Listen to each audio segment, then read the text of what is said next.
Herzlich willkommen zur weiteren Episode von der Novelist.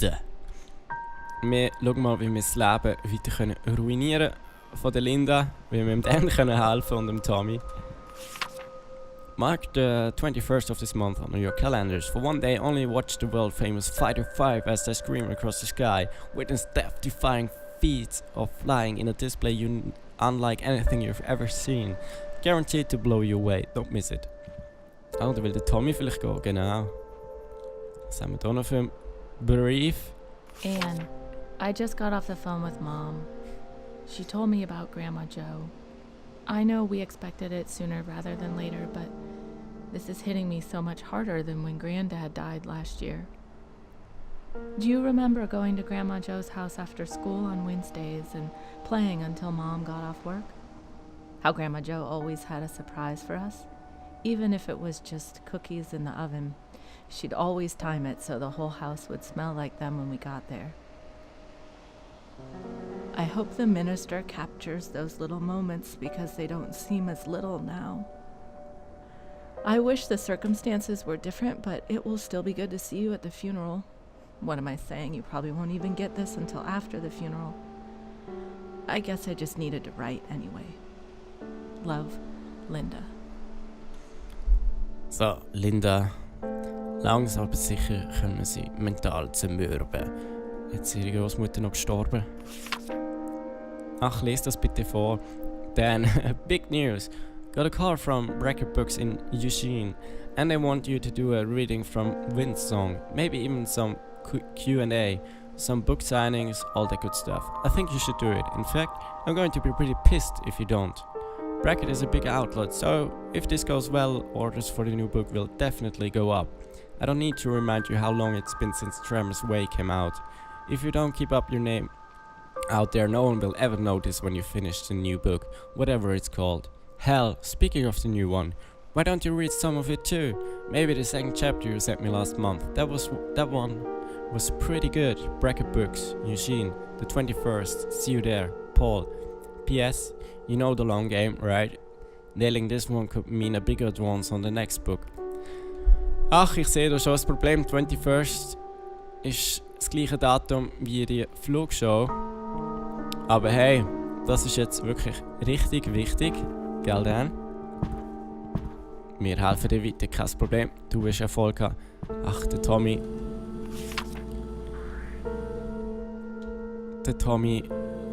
Spaceman. Egal. Tommy muss halt jetzt ein bisschen auf die Seite stecken, der haben wir jetzt genug beachtet.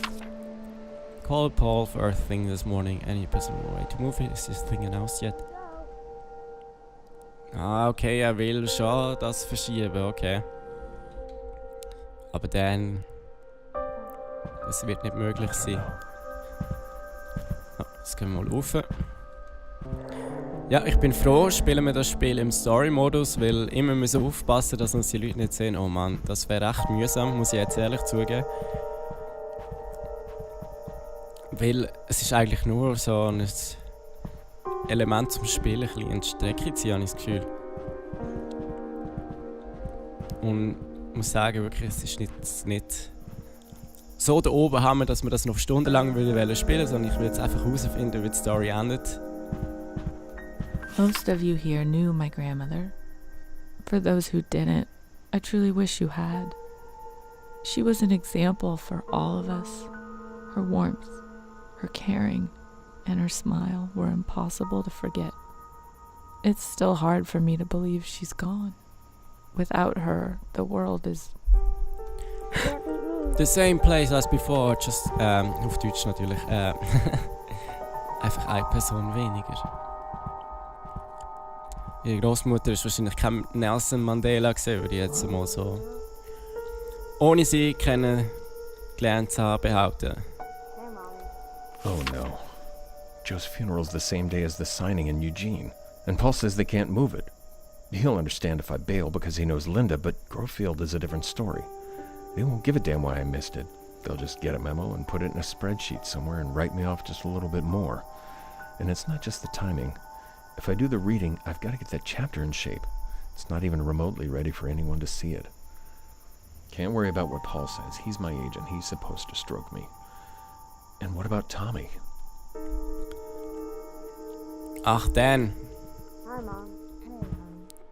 du tust jetzt das Kapitel fertig bringen und dann gehst du zu dem Reading. I could tell Linda and Tommy were disappointed, but I wouldn't have been any fun on vacation anyway. Too stressed about getting to the finish line. I did try to have a little fun with the bonfire, which could have been described as roaring, for a good 30-minute period anyway. Getting out of the house turned out to be a good idea too. Spending the night on the beach reminded me of a church retreat we did back in 7th grade. The smell of the bonfire gave me such a strong memory of a crush I had on Jenny something. Or was it Jennifer? I can't remember. But I do remember those flushed schoolboy emotions. I think I can use those for the scene at the dance. Sehr gut, siehst, Bonfire hat recht viel gebracht. Jetzt, Dan, wir glauben an dich, ich fokussiere mich jetzt all meine Energie auf dich. So, wo sind noch Erinnerungen?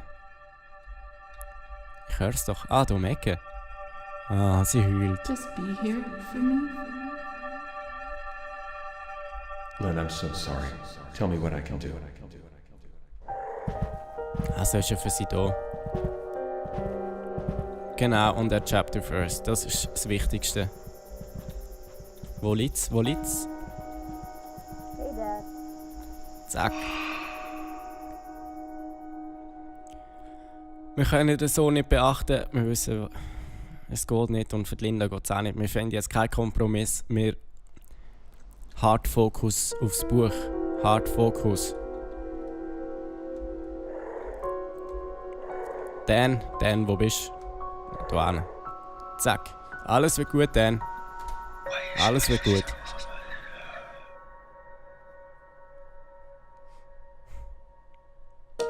Dan knew his book had drifted almost completely out of the public eye, and he couldn't turn down the chance to get his work back into the literary spotlight.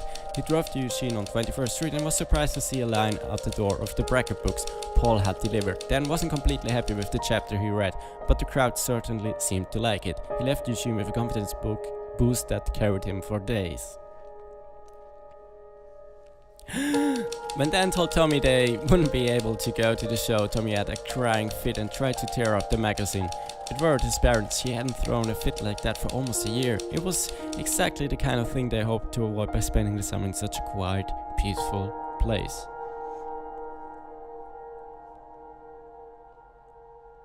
Linda went to the funeral by herself, and it wasn't even harder than she had expected it to be. And it was, sorry. It helped that almost everyone in her family came to say goodbye to Grandma Joe, but when Linda cried herself to sleep that night in an empty hotel bed, she felt more alone than she ever had in her life. Yeah. That was the last straw for Linda. She couldn't put up with Dan's thoughtlessness any longer, so she told him she was leaving. She knew it was the right decision. She had the part was telling Tommy and Dan and Linda's problems and never intruding on Tommy's love and his mother, nor laughing. And she cried uncontrollably as she painfully tearfully explained that Mommy would keep going away for a while. Once she had cried to herself, out she packed her things and called for a few hours later, blah blah blah. Zu viel Text. Aber ihr habt verstanden, ihr habt selber können mitlesen. An unexpected exit. Exit? Ausweg? Nein. Things hadn't gone as planned for the... Auf jeden Fall haben wir es geschafft, Linda ist weg, wir haben sie vertrieben. Alles wird gut, alles wird gut. Dan!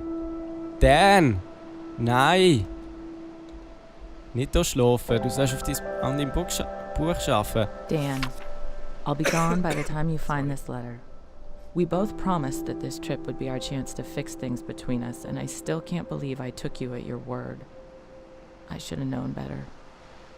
I guess you always wanted a son more than you wanted a family. I don't know if there's anything left to say, but you have the number. Call if you're not too busy working on your damn book. Linda. Ich werde sicher nicht anrufen, vergiss es. Du hast mich nie unterstützt. Wir müssen respektieren, dass ich jetzt an diesem Buch arbeite und dass es viel Zeit in Anspruch nimmt. Ich habe mein Bestes probiert, aber du... So, mal schauen, wie es mit Tommy geht. Tommy. Sorry. Nein, wir sind ja nicht zueinander, Tommy. Es ist einfach, es funktioniert halt nicht. Mein Ziel ist erreicht, Tommy ist immer noch da, Mutter ist weg. So, finden wir da noch was? Ach, was ist das? The readers of Eugene and the surrounding area, judging by the turnout, got a rare treat when author Dan Kaplan arrived for a combination reading and book signing. He shared a selection from his most recent work, still untitled and due in stores this fall, and if it was any indication his fans are in for a treat. Although the book isn't finished, Kaplan said that... Ach, können wir nicht noch mehr geben? Oh. Oh. And that's how the Kaplan's summer in the house on the cliff came to an end. It was much more than just a single season on the coast. Dan's choices there would come to define the rest of his life.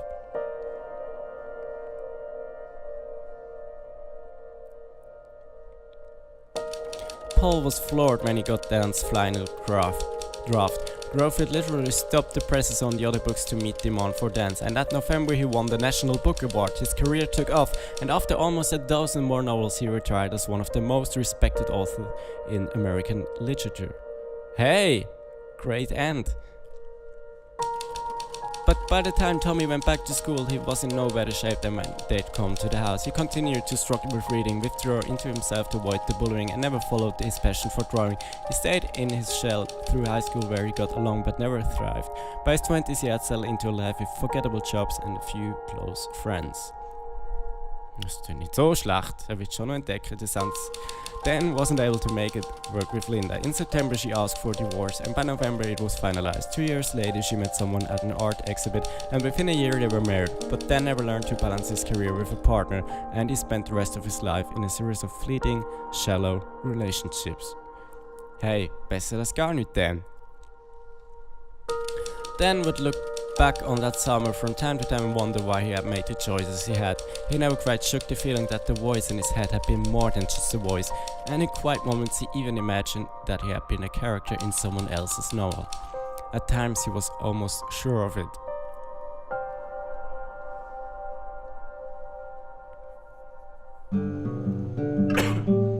The end. Okay, das ist jetzt ein bisschen unerwartet schnell gekommen, das Ende. Aber da ist es.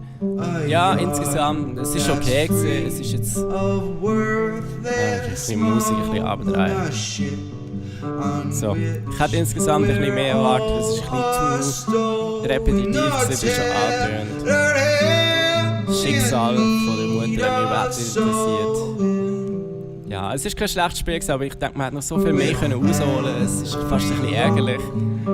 Vor allem nach den Interviews, die ich früher noch mal gelesen habe, zum Beispiel bin ich wirklich gehypt drauf. Und ja, schade, ja, es ist unterhaltsam gewesen. Ich hoffe, auch für euch unterhaltsam gewesen. Ich habe es probiert, ein bisschen aufzupeppen, dass es nicht ganz so trocken wirkt. Und ja, hoffentlich sieht man sich beim nächsten Let's Play wieder. Ich weiss noch nicht, was es wird sein. Aber schon ein paar Ideen.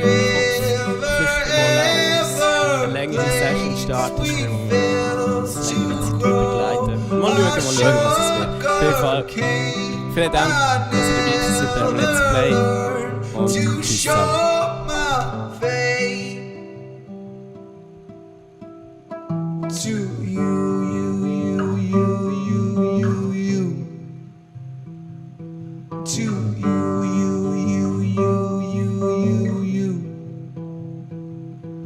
To you.